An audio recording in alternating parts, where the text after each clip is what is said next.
Bueno, la verdad me toca este papel así de resumen de todas esas propuestas que habéis hecho, vamos, y muy interesantes, porque además yo creo que si hay una palabra que puede definir la sensación que tenía al escucharos, yo creo que es afinidad.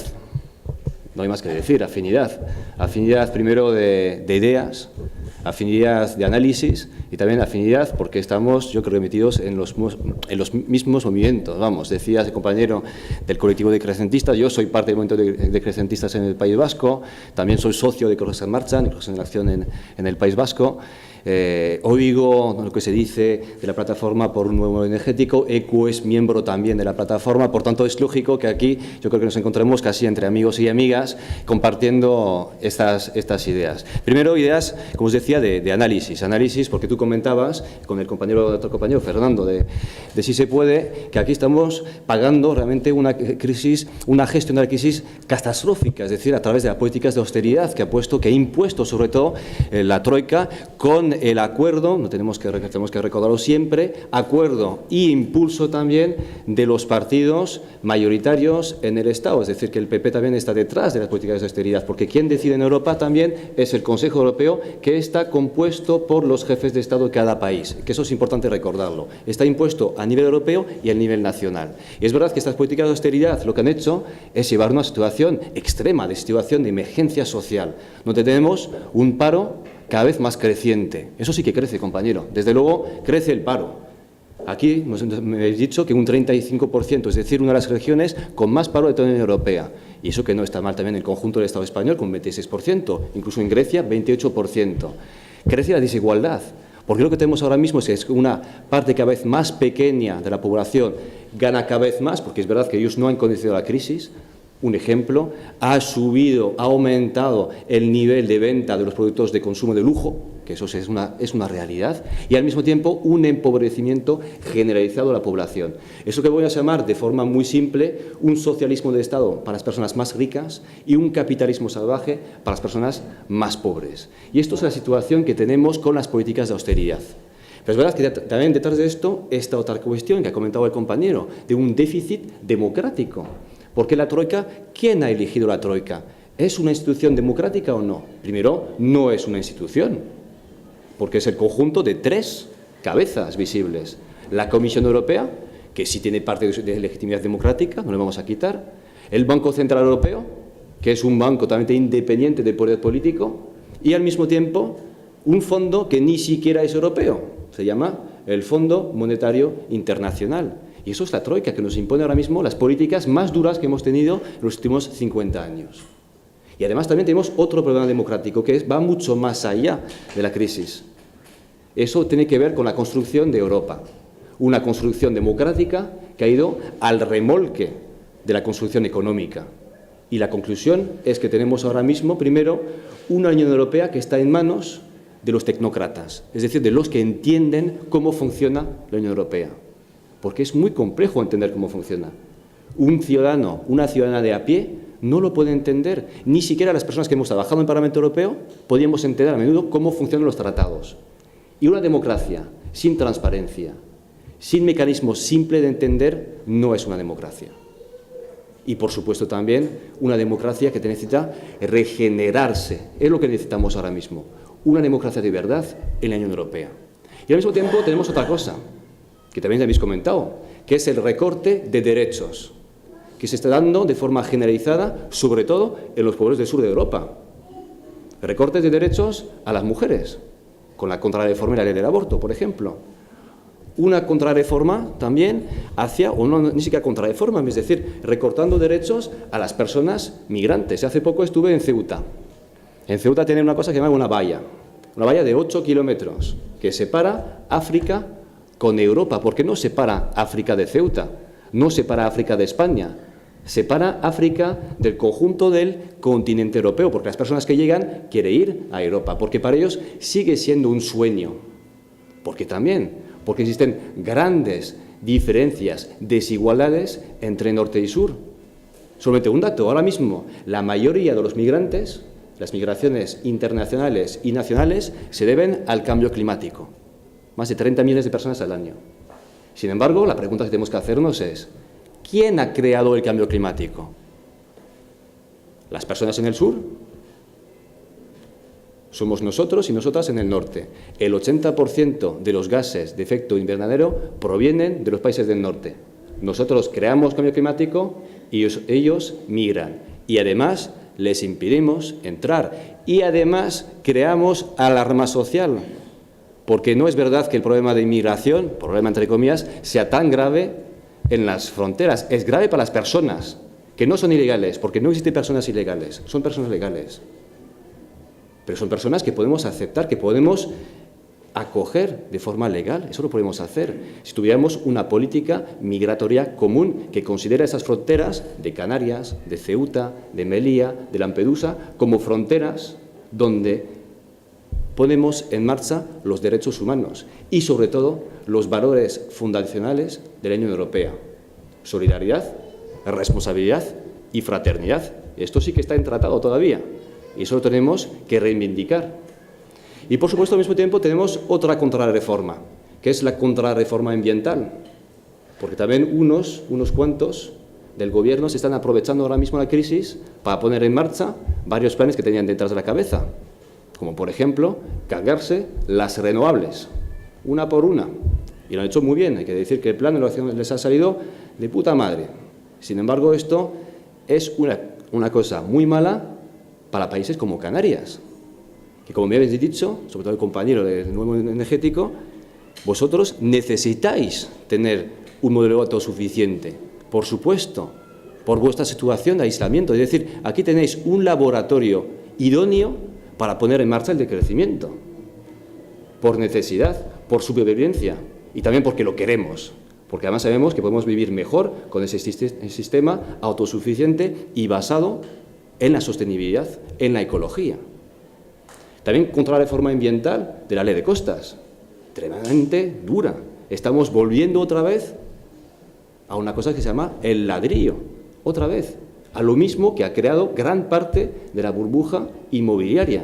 Esta mañana estuvimos, ¿no?, en el pelotazo urbanístico del Mamotreto, ¿no?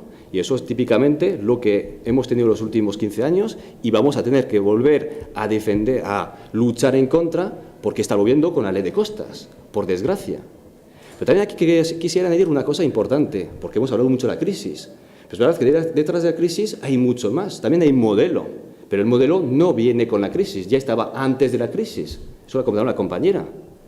Tenemos un modelo que para nosotros tiene dos apellidos importantes. Uno es el liberal, neoliberal, como queréis llamarlo, y segundo es el productivista. Que, ojo, puede ser productivista un compañero o una compañera de izquierdas. Y yo creo que en los países nuestros, occidentales, hemos conocido el productivismo de forma muy dura. Es decir, grandes infraestructuras que crean empleos, porque eso es la teoría, y con esas grandes infraestructuras crecemos. Y de aquí viene el crecimiento, justamente, más crecimiento económico con más grandes infraestructuras, todo basado en la industria de masas. Vosotros aquí conocéis bien, por ejemplo, el turismo de masa, que es la mayor industria que os hace malvivir. Por tanto, también tenemos que ir un paso más allá, es decir, sí, necesitamos salir de la crisis, pero no solo de la crisis, necesitamos salir del sistema.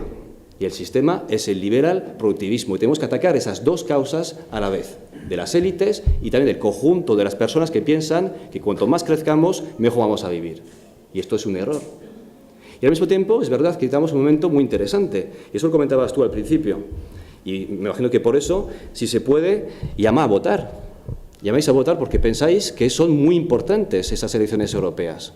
Y es verdad que son muy importantes, porque ahora mismo Europa tiene unas cuantas características.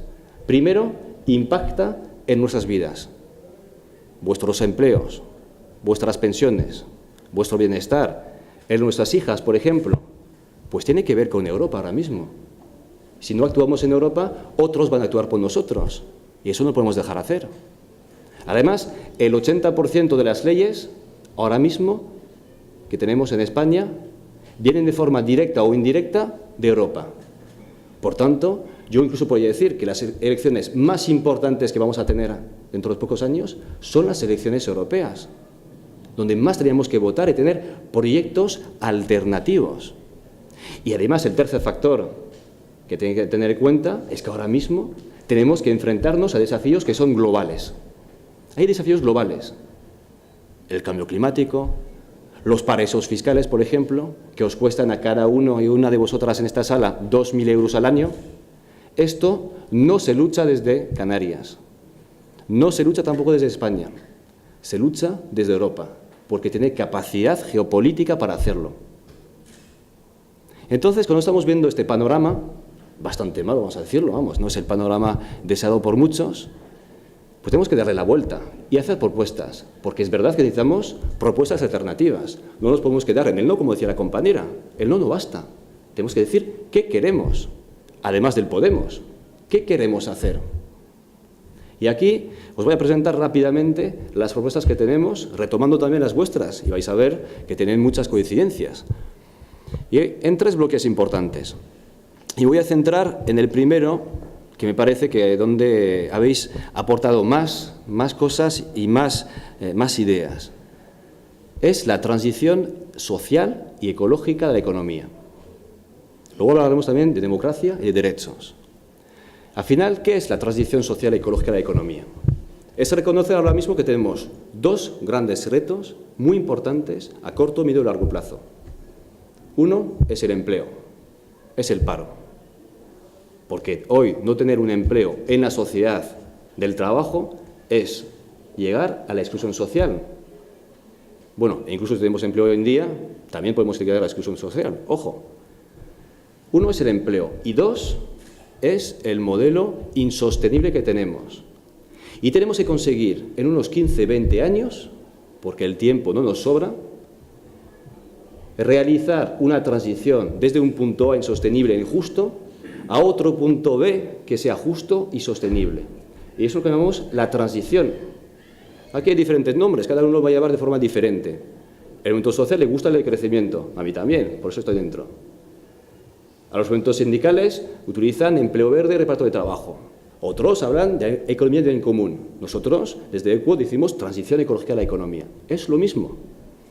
Es tener en cuenta que dentro de 20 años tenemos que haber reducido drásticamente la huella ecológica y haber aumentado el nivel de vida para todas las personas, sobre todo las más vulnerables, bajando el nivel de vida de los botines.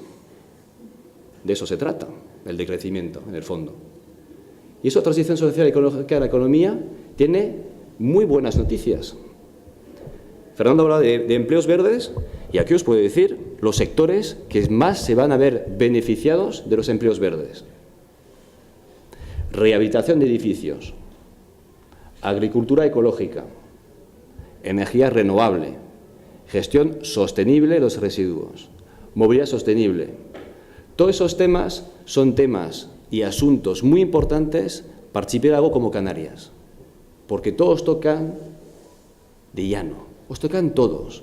Y la buena noticia es que crea muchísimo empleo y a la vez protege el medio ambiente. En el conjunto de la Unión Europea calculamos que podemos crear más de 20 millones de empleos verdes y dignos en esos empleos. Cuando tenemos en la Unión Europea unos 26 millones de personas que están desempleadas. Entonces yo suelo preguntar, ahora mismo, ¿quién crea empleo? ¿El PP? ¿El PSOE? ¿Los que ya no se han elevado a tener 26% de paro en España? Vaya broma, ¿no? Y además que nos dicen que nos van a sacar de la crisis. Los que hoy nos van a sacar de la crisis y que tienen realmente propuestas alternativas de empleo, somos los ecologistas. Aquí podéis salir con la cabeza alta y dice claramente a los compañeros y compañeras en la calle, tenemos propuestas para crear empleo, los ecologistas. Y eso es nuevo, pero es muy potente. Les puedo decir además que funciona. Funciona porque es lógico. Si tenemos menos combustible fósil, tenemos menos petróleo y si tenemos que sustituir esto por otra cosa, vamos a tener que trabajar más y más mano de obra. Por tanto, es lógico que la ecología cree empleo. Solamente una idea. Aquí, el compañero hablaba de un nuevo modelo energético. Pues esto crea muchísimos empleos.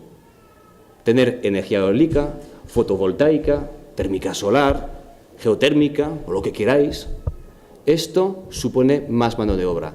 No tengo cifras para Canarias, me imagino que seguramente compañeros lo han calculado. Aquí me hablaron de un estudio de Roque Calero, que puede ser interesante, no sé si los calcula, pero por aquí tenemos que tener una idea. En el carbón y en la energía nuclear estamos hablando de 70.000 empleos directos e indirectos. En el Estado, 70.000. Si apostamos de forma decidida por las energías renovables, de aquí a 2020 son 300.000 empleos. Esta es la realidad. Y eso, para vosotros y vosotras así que engañarás, puede ser muy bueno, las energías renovables, apostando justamente por esos tres ejes importantísimos que ECUO defendemos en el programa, que son energías renovables, eficiencia energética y, sobre todo, ahorro. Para que funcione el cambio de modelo energético es necesario la reducción del consumo energético. Y aquí hay que añadir dos conceptos más.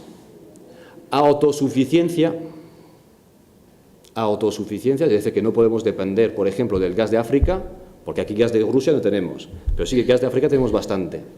No podemos depender del petróleo de Arabia Saudí y además tenemos que recuperar soberanía energética, que eso consiste en democratizar la energía.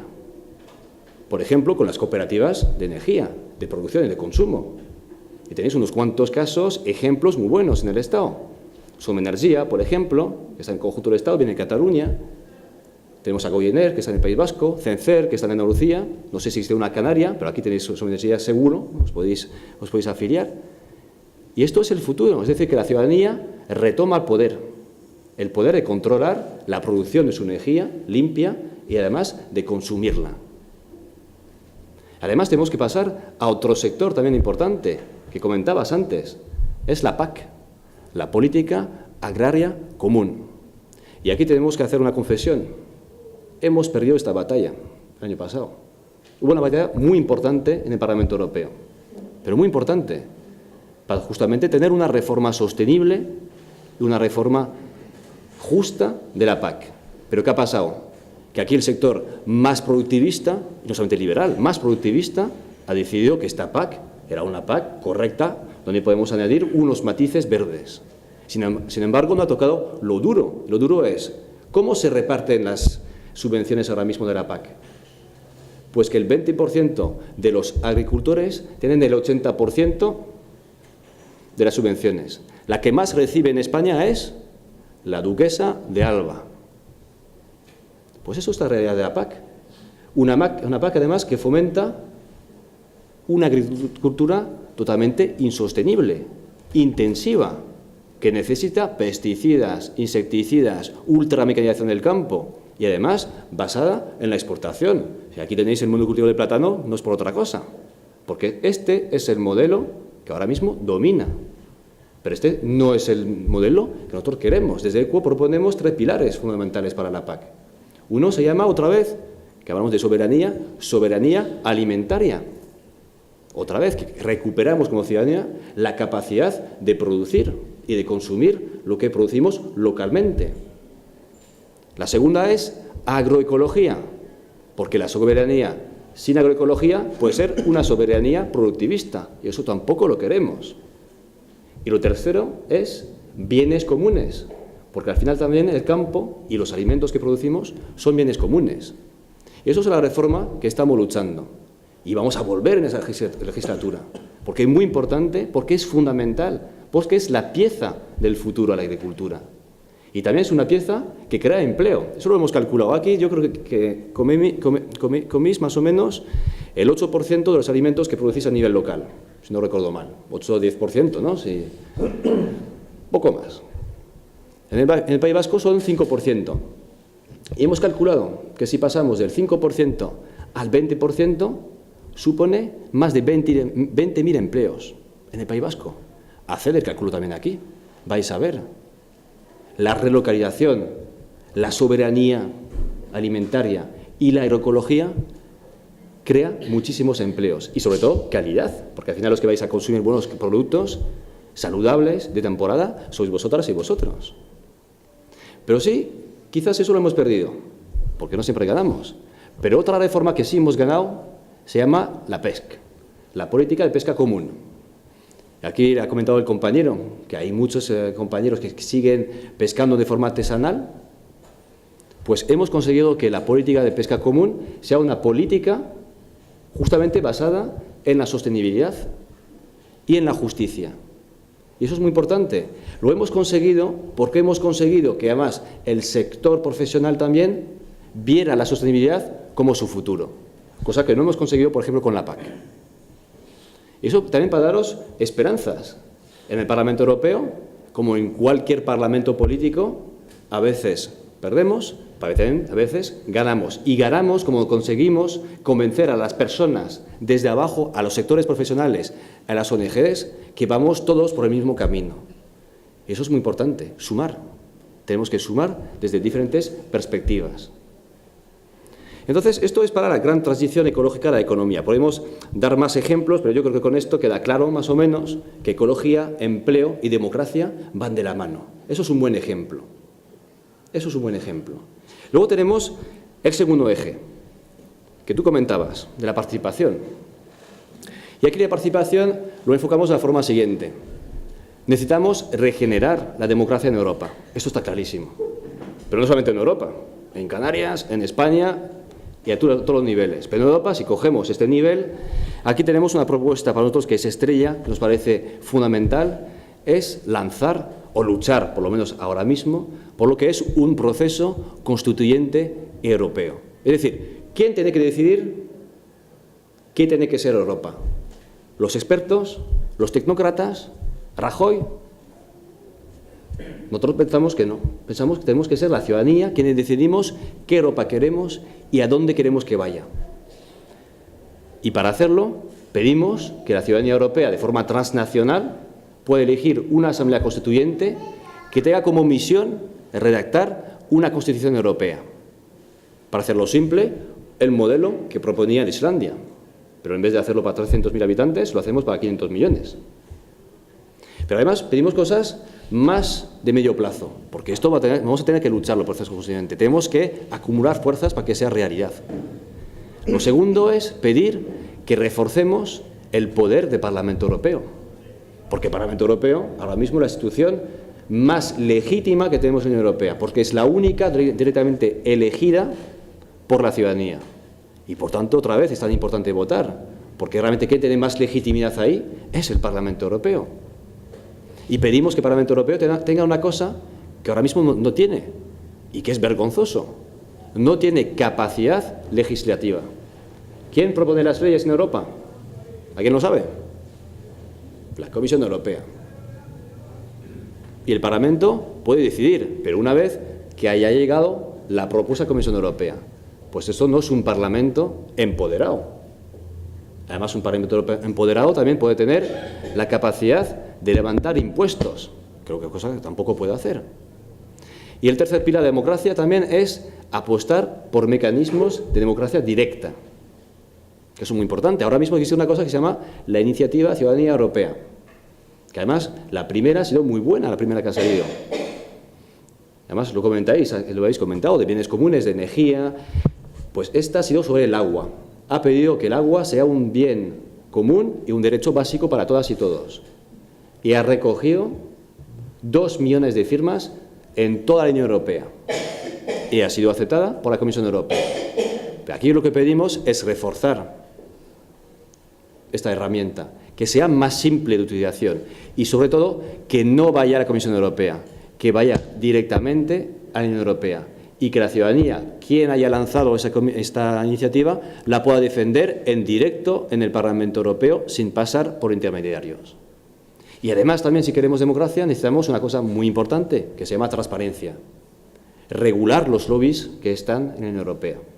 30.000 ahora mismo tenemos lobbies, con un registro obligatorio de los lobbies en el Parlamento Europeo y en el Consejo Europeo. Y saber con qué recursos están contando, con quién estamos hablando, y que tengamos una huella legislativa para saber sobre qué leyes han impactado los lobbies. Transparencia significa que podemos tener una mejor democracia. Y el último bloque que tenemos es el bloque de derechos, porque aquí derechos necesitamos unos cuantos. Y además, si lo vinculamos con los derechos democráticos, aquí lo habéis comentado desde Si se puede, pues sí, defendemos el derecho a decidir de los pueblos. Por eso nos hemos aliado con Compromís, no por otra cosa también, porque tenemos en común una Europa de las personas y una Europa de los pueblos. También pensamos que tenemos que reforzar, o mejor dicho ahora mismo, defender los derechos de las mujeres, más del 50% de la población, sobre todo en España. Y aquí tenéis que saber que el Parlamento Europeo ha alzado la voz, claramente, para denunciar lo que está pasando en España sobre los derechos sexuales y reproductivos de las mujeres. El Parlamento Europeo ha dicho, esto no puede ser, aún menos en la Europa del siglo XXI. También tenemos que dar derechos a las personas migrantes, abriendo trámites legales para que todas las personas puedan pedir entrar a la Unión Europea. Y no solamente los más cualificados, no, todas las personas. También pedimos derechos para las personas jóvenes, es decir, la juventud. ¿Cuál es la tasa de paro de los jóvenes aquí en Canarias? Como en Andalucía, 70%, más o menos, estaréis, ¿no? 41 para los jóvenes. Imagino que estáis más. 41, si tenéis un 35% de paro normal, tenéis que tener el doble de juvenil. Pero bueno, no vamos a debatir si es el 50 o el 52, está altísimo. Está altísimo. Y aquí, desde luego, hace falta un plan de emergencia que pueda dar de comer una vida digna y un empleo, una formación a los jóvenes. Y también un plan de emergencia para otro tema que trabaja muy bien la plataforma por un nuevo modelo energético, que es la pobreza energética. Ahora mismo un 15% de los hogares en España no se pueden permitir el lujo de encender la calefacción o la luz. No se pueden permitir el lujo. De hecho, eso lo dice el Comité Social y Económico de la Unión Europea. Dice que la pobreza energética hoy en día mata hasta 10.000 personas en España. Pues aquí hay fondos sociales, fondos de cohesión, que pueden servir justamente para luchar contra la pobreza energética. También derechos, más derechos y nuevos derechos para que las personas, todas las personas, tengan una vida digna. Y desde Primavera Europea defendemos lo que se llama la renta básica. Una renta básica a nivel europeo para que todas las personas tengamos acceso a los umbrales mínimos dignos de la vida. Y ahora mismo tenemos una ILP que está en marcha en el Estado, que podéis firmar ya, de hecho, para tener una renta básica. Y también pedimos nuevos derechos en la red. Hoy la lucha muy importante que tenemos a nivel democrático se encuentra en la red. ¿Quién controla la red? ¿Para quién? ¿Y para qué usos? Eso se llaman los derechos digitales. Y aquí podéis estar seguros que los verdes europeos estamos a la punta y la vanguardia de la defensa de los derechos digitales. Y hace años y años que rechazamos todos los acuerdos que llegan desde Estados Unidos y la Comisión Europea para liberalizar aún más este sector y poner aún más trabas a las personas en la red. De hecho, aquí puedo abrir una paréntesis sobre otro tema de derechos que tiene que ver quizás con algo que no sé, me imagino que Ecrogenación conocéis porque sois muy activos con este tema, quizás además otros, es el Tratado de Libre Comercio entre Estados Unidos y la Unión Europea. No sé si todos estáis al tanto de lo que está pasando. ¿Alguien conoce el Tratado de Libre Comercio entre Estados Unidos y la Unión Europea? Pues lo voy a explicar rápidamente. Ahora mismo, bueno, desde hace 2 años, se está negociando entre la Comisión Europea y Estados Unidos un tratado de libre comercio para liberalizar los intercambios entre ambos continentes, bueno, entre Estados Unidos y el continente europeo.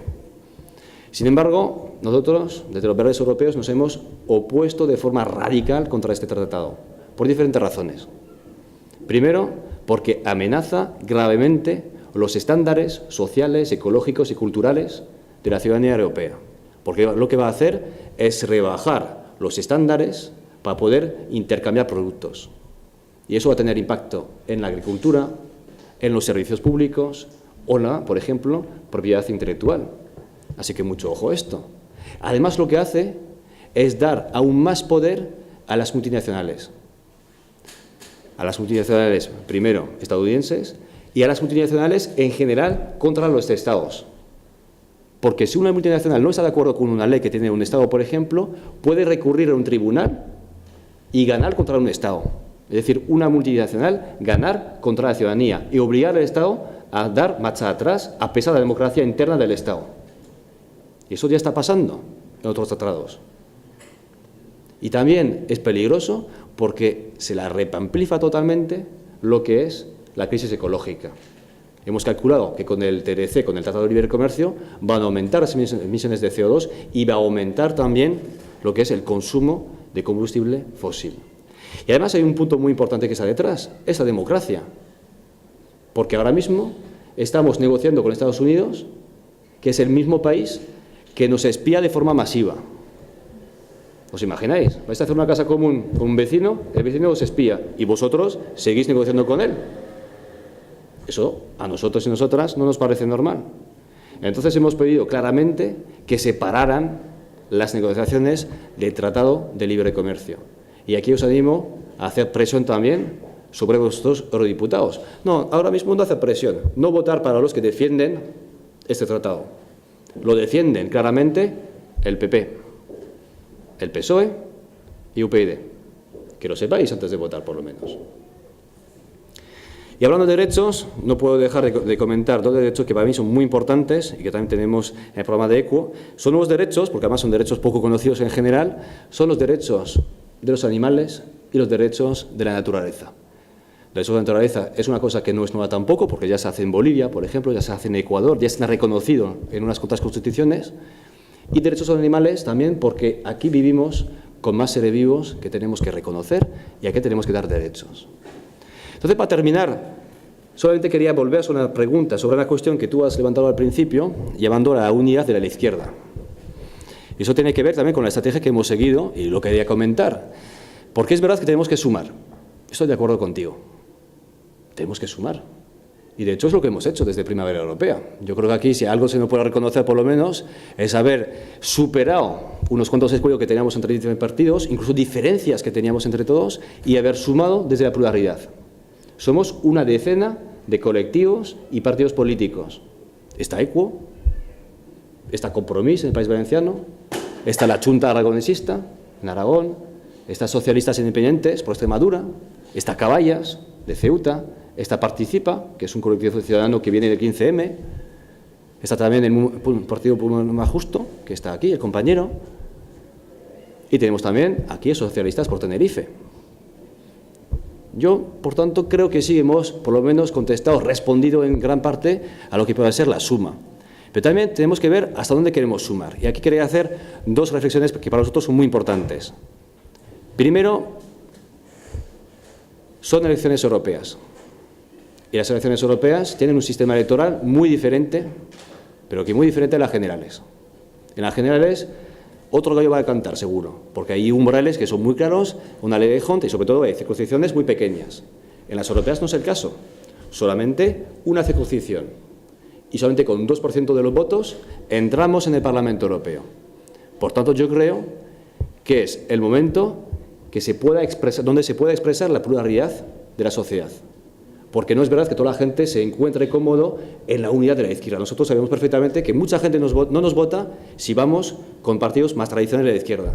Hay gente que está esperando también que esté un espacio verde que represente la ecología política. Y en las europeas podemos representar esta pluralidad. Es lo primero esto. Lo segundo también es que cuando queremos unidad de acción, que ya estamos haciendo, unidad de acción se está haciendo todo el tiempo, pero unidad más allá de la acción, unidad electoral, yo creo que es muy importante que sepamos para qué. Porque es muy simple decir que no a algo. Podemos decir que no al puerto de Granadilla, como hemos hecho. Podemos decir que no en general a las incineradoras, como lo hacemos. Pero ¿cuál es el modelo que queremos en cambio? ¿Cuál es el modelo que queremos en cambio?